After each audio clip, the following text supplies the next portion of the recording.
Hola mis queridos amigos y hermanos que están viendo esta presentación a través de YouTube. Estamos en ya nuestra cuarta lección del curso bíblico Un Dios como Jesús. A todos les recuerdo también que ya pueden obtener este curso bíblico en formato físico, no solamente en Kindle, a través de Amazon. Pueden hacer sus pedidos, los que usted necesite, para las personas con las que usted va a estudiar. ¿Ok? Así que ya está disponible y con mucho gusto haremos en este canal las lecciones, no dando necesariamente la respuesta, sino razonando entre nosotros, conversando, para que luego usted también pueda hacerlo y charlar y conversar cada pregunta y cada texto bíblico con las personas que estudiará la Biblia. Y bueno, si usted está viendo hoy, día viernes, esta presentación que ha sido subida, sepan que en unas cuantas horas más en el canal subiremos la invitación para unirse al tema que es los 144.000 hijos de María Magdalena. Y si usted no está viendo esta presentación cuando fue subida, sino que algún tiempo después, sepa que ya debe estar subido y lo invito a suscribirse al canal Bastián Ángel 2.0. Así que pronto estará disponible en ese canal ese tema, ese estudio, los 144.000 hijos de María Magdalena. También están los dos testigos, están temáticas sobre Apocalipsis, así que si usted no se ha suscrito a ese canal, le invito a suscribirse porque pronto tendremos una gran sorpresa, un estudio sorprendente, un estudio que muy pocos probablemente hayan escuchado y que los primeros apóstoles creían y muy pocos creen hoy en día. Así que los invito, insisto, suscríbanse a ese canal y bueno, sin más, vamos a comenzar con nuestro estudio de hoy. Bienvenido, vamos a orar. Gracias Padre por darnos la perspectiva de Jesucristo para estudiar tu palabra. Hoy agradecemos tu presencia en el nombre de Jesús. Amén. Bien, gracias por comenzar y ya por haber llegado hasta el cuarto estudio. Son 22 lecciones de nuestro curso y créanme que al finalizar este estudio ya podrás conocer a un Dios más parecido a Jesús. Bien, nuestra pregunta número 1 de nuestro cuarto estudio, que se titula El poder del segundo Adán. Y la pregunta número 1 es: ¿qué crees que implica que Jesús sea el segundo Adán? A rasgos generales, en líneas generales, las personas, ustedes, ¿con quiénes van a estudiar? ¿Qué creen que implica? ¿Qué creen que significa que Jesús sea el segundo Adán? Y si pensamos una serie de cosas acerca de ese título, vemos que Adán es el primer hombre, padre de todos los seres humanos. Y si Jesús es el segundo Adán, quiere decir que Jesús pasa a ser el padre de todos los seres humanos, ¿no es así? Si el primer Adán tenía un señorío, un reino, es el primer hombre, del cual venimos todos, el segundo Adán también debe tener un señorío, del cual nosotros todos podemos ser herederos. Entonces, en muchos aspectos, el apóstol Pablo presenta la comparativa entre el primer Adán y el segundo Adán. Tenemos que, cuando en Hebreos 2, Pablo cita el Salmo 8 y nos muestra cómo el hombre fue coronado de gloria y de honra, pero nos vemos que ahora Jesús fue hecho poco menor que los ángeles y coronado de gloria y de honra a causa del padecimiento de la muerte que gustó por todos. Así que su reino, su trono, estuvo en padecer, en sufrir la muerte por todos. Bien. Vamos a leer el versículo del cual hay muchos, pero vamos a leer uno para reflexionar en esto. 1 Corintios 15:45. Así también está escrito: fue hecho el primer hombre, Adán, alma viviente, y el postrer Adán, espíritu vivificante. Por lo que, si de Adán nacen las personas y son engendradas y viven, el segundo Adán, el postrer Adán, es un espíritu vivificante. Por lo tanto, vamos a ver qué implica este concepto bíblico. Qué línea se traza al entender que Jesús es el segundo Adán. Pero pueden ahí, por supuesto, libremente compartir cuáles son sus apreciaciones y comparar entre el primero y el segundo Adán.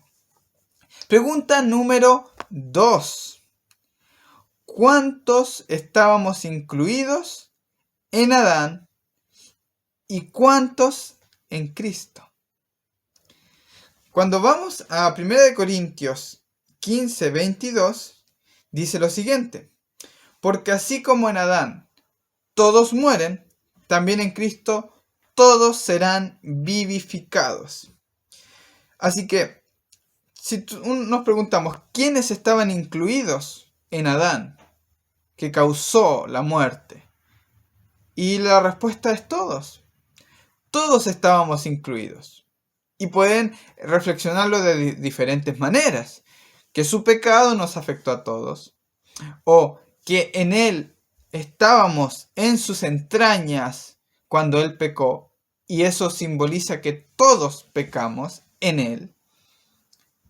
Por lo que eso nos lleva a entender que desde la biología, desde el aspecto jurídico o hereditario, como sea, de cualquier forma, todos mueren en Adán. Pero dice que en Cristo, estando en Cristo, todos serán en tiempo futuro vivificados. De alguna forma, en Adán todos han muerto, todos gustan la muerte por Adán, pero por Cristo todos son vueltos a la vida.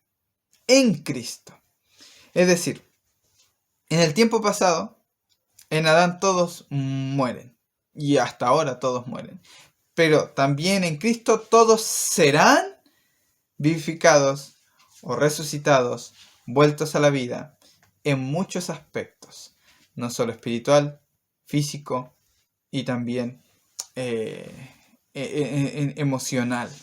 De alguna forma hay tipos de muerte en la Biblia. Ya lo hemos visto en las lecciones anteriores. Muertos en pecado, muerte natural. Vivir en pecado es como estar muerto en vida. Desde muchas perspectivas se ve la muerte. Y es igual en Adán. En Adán todos están contenidos y mueren, pero también en Cristo todos están contenidos y son vivificados. Eso es lo que dice el texto, todos serán vivificados. El versículo es claro, nos presenta el contraste en Adán todos y en Cristo todos.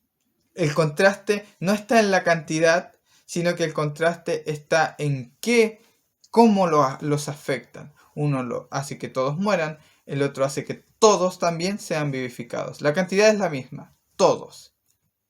Lo que sucede con uno o con otro es lo que cambia. Muerte, vida. Pregunta número 3. ¿Cuántos mueren por causa de Adán y cuántos resucitan por causa del segundo Adán? Entonces, también 1 Corintios 15, que es donde está básicamente basado nuestro estudio hoy, seguimos como la estructura que Pablo tiene y el tema que está desarrollando. Es una idea lineal, reglón sobre reglón.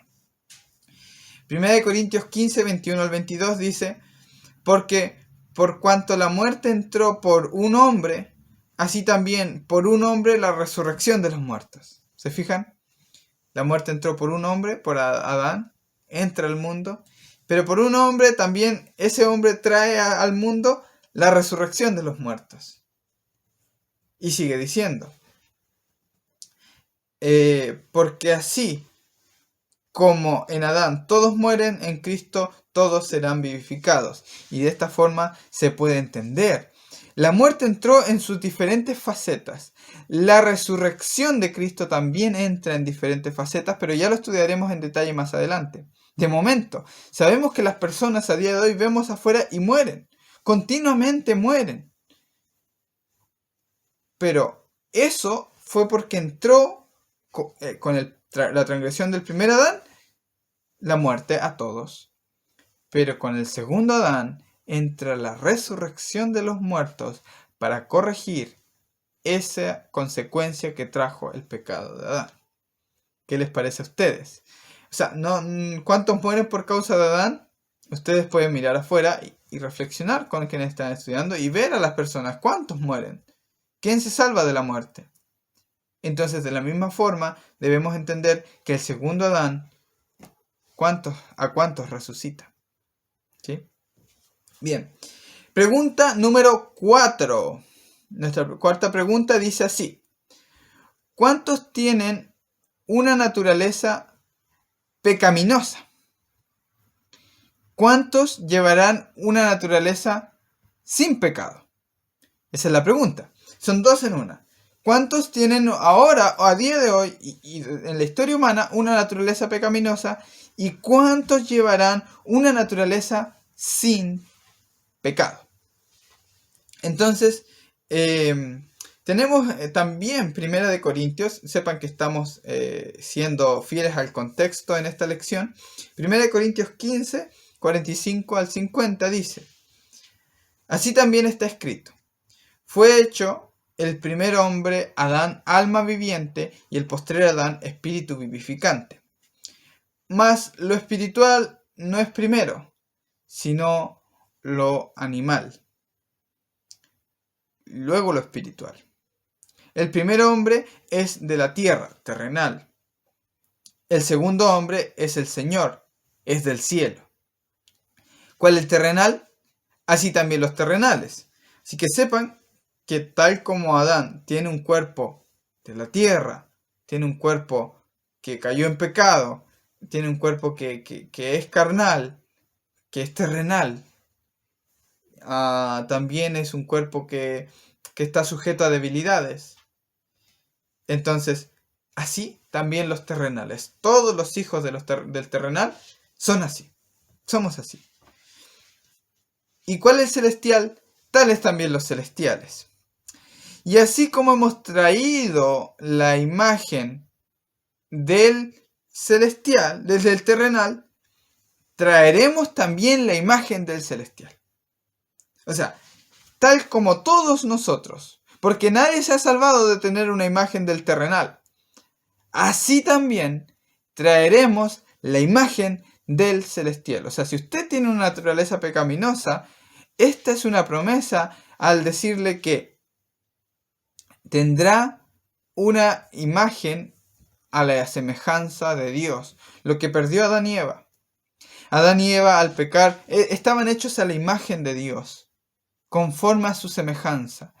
Cuando pecaron, dice que Adán tuvo un hijo, en Génesis 5, tuvo un hijo conforme a su imagen y semejanza.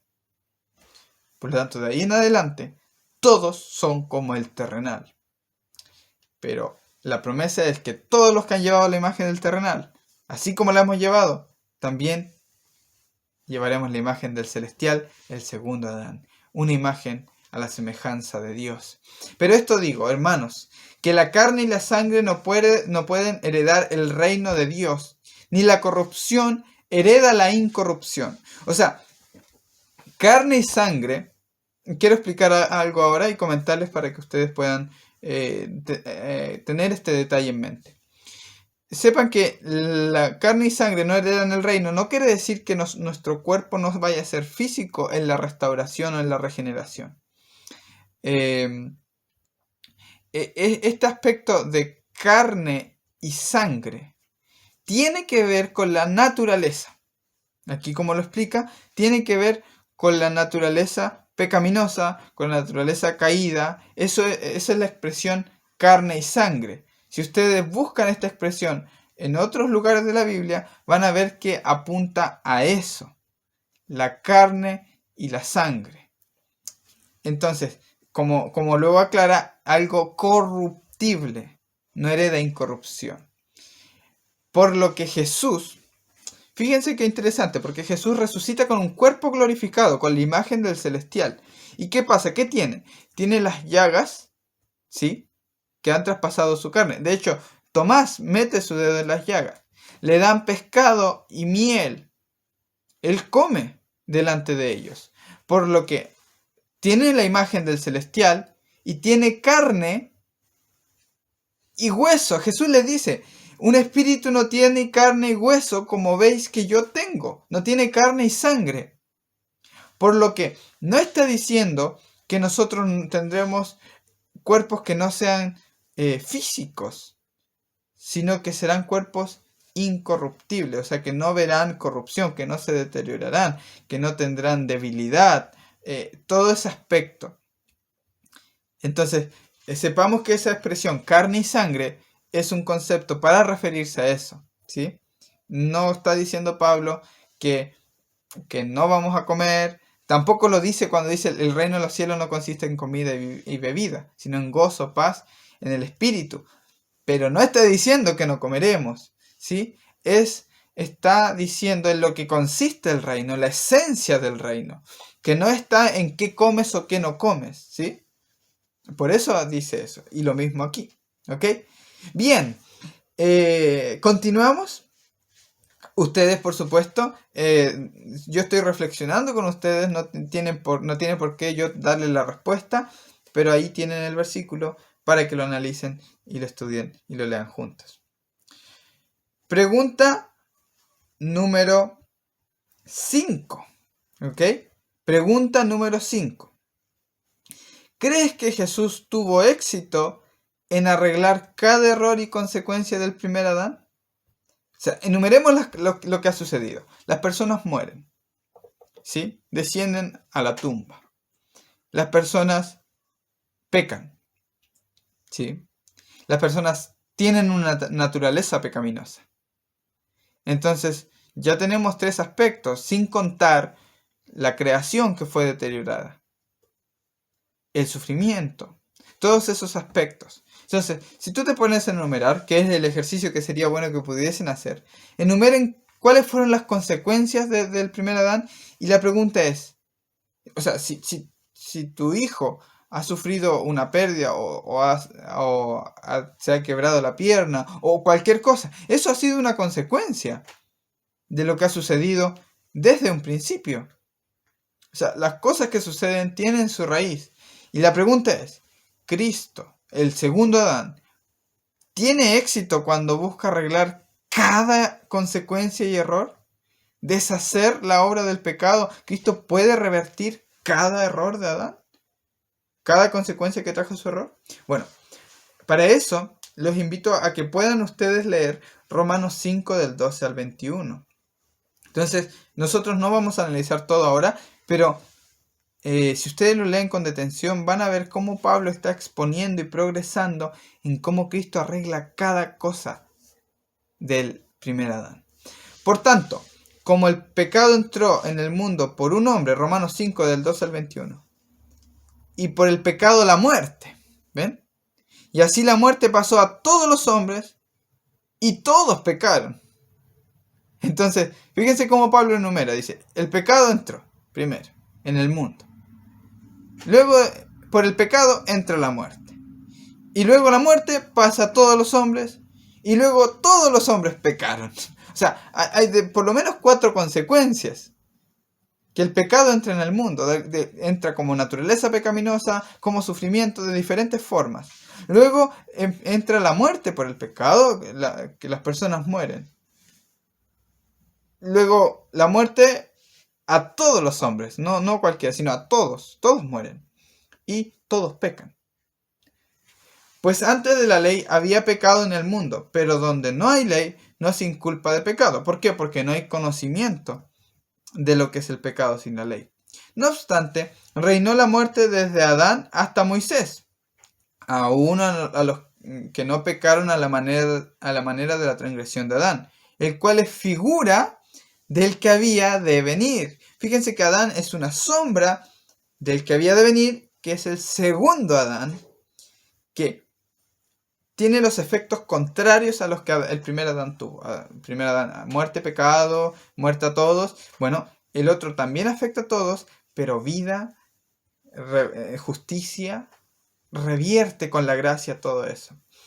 Entonces dice, pero el don no fue como la transgresión. ¿Se fijan? No fue como la transgresión, porque si por la transgresión de aquel uno murieron los muchos, la expresión griega de los muchos equivale a todos, abundaron mucho más para los muchos la gracia y el don de Dios por la gracia de un hombre, Jesucristo. ¿Ok? Para todos. Y con el don no sucede como en el caso de aquel uno que pecó, porque ciertamente el juicio vino a causa de un solo pecado para condenación.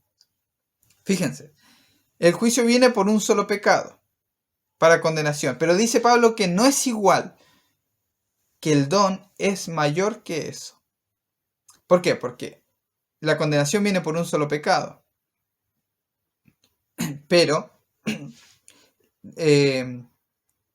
el don vino a causa de muchas transgresiones para justificación. O sea, el otro lo genera un solo pecado y condena a todos. Pero este no solo revierte esa condenación, sino que perdona cada una de todas las transgresiones que ha generado, por lo que el don es mayor que la transgresión. A ver si me van siguiendo. Este es un juego de palabras que usa Pablo.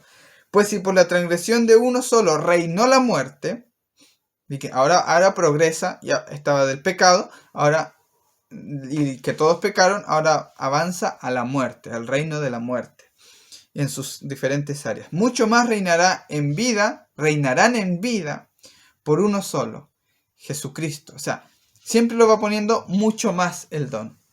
O sea, claro, el pecado afectó, pero el don es mucho más. No es ni siquiera igual, es mucho más. Por uno solo, Jesucristo.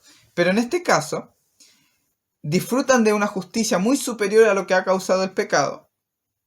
Solo los que reciben de la abundancia de la gracia y el don de la justicia. Ahora, mientras viven, los que lo reciben, solo los que lo reciben, disfrutan de algo muy superior al pecado. La justicia de Cristo, el don de la justicia, no de obra, sino el regalo, y la abundante gracia que da. Eso lo disfrutan los que la reciben. Ahora no lo disfrutan todos. Solo los que lo reciben disfrutan de ese abundante don de gracia. Los otros no, porque no pueden disfrutar del poder reinante de la gracia en sus vidas, porque no la aceptan. El pecado reina en sus vidas, porque no han aceptado la abundante gracia. Así que solo los que lo aceptan. Pero sigue progresando Pablo. Así que como por la transgresión de uno vino la condenación a todos los hombres, de la misma manera por la justicia de uno vino a todos los hombres la justificación de vida. Muy bien, la gracia y el don de la justicia solo lo tienen los que lo aceptan y reinan en vida. No reina la muerte, sino reinan en vida. Eso ya lo hemos visto. Pero si bien no todos la reciben, sí la condenación fue levantada de todos. Porque así como todos fueron condenados en Adán, Cristo levanta la condena de todos. Eso ya lo vimos en la lección anterior. Pero Pablo sigue avanzando y esto es sorprendente porque progresa a algo más. O sea, todo esto en pasado y en presente, pero ahora va a avanzar al futuro.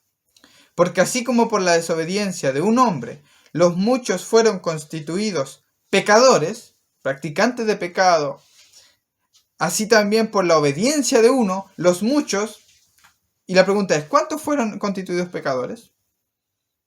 Todos. Entonces, este mismo grupo que son todos, por la obediencia de uno, los muchos serán, en tiempo futuro ahora, constituidos justos. Así que de alguna forma se está revirtiendo hasta este aspecto.